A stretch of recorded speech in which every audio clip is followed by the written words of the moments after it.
Large numbers of voters are casting their ballots early in the presidential election. John Jessup has more on that story from our CBN News Bureau in Washington. John. Thanks, Andrew. With less than 3 weeks to go, the candidates are hitting the key swing states in full force.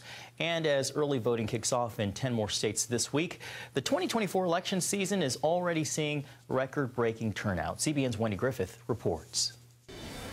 As more states across the country begin early voting, President Trump in Georgia Tuesday urging everyone to take part. So if you have a ballot, return it immediately. If not, go tomorrow as soon as you can. Go to the polls and vote. Then, for the next 21 days, get everyone you know to get out and vote. We don't want to take a chance. We can't lose this country. Georgia already setting records, despite many residents still cleaning up after Hurricane Helene. Down power lines and piles of debris still litter streets in some towns, but election officials say they're ready. We checked on all of our precincts. Everyone has power. You know, there was a little damage here or there on some parts of some precincts, but nothing to affect voting. Beat the crowd, because it's going to be a big crowd, and you should try to come early if you can.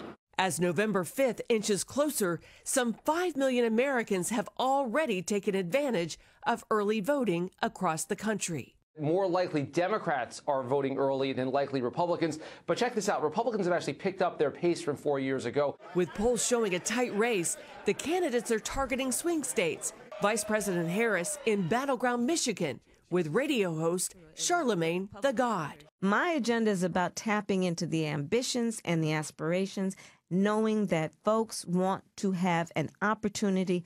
If they want, they should have a meaningful opportunity to build wealth, including intergenerational wealth.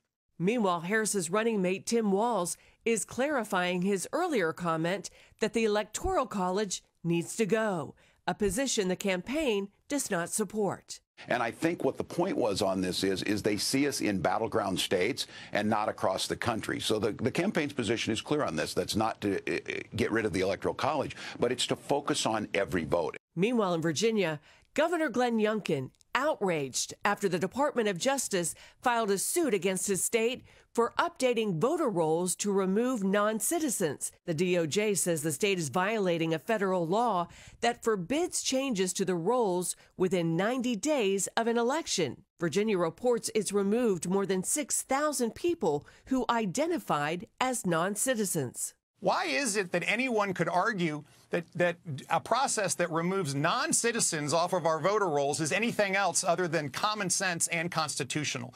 On CBN's Faith Nation, chief political analyst David Brody says Republican officials tell him the timing of the DOJ's lawsuit is suspicious. Michael Whatley, the RNC chairman, says, in essence, it is election interference, and he's very concerned that the Justice Department is getting involved in this to begin with, but especially just less than 30 days before an election.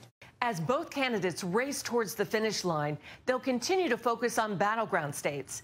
Today, Harris sits down for an interview with Fox News in an appeal to undecided voters.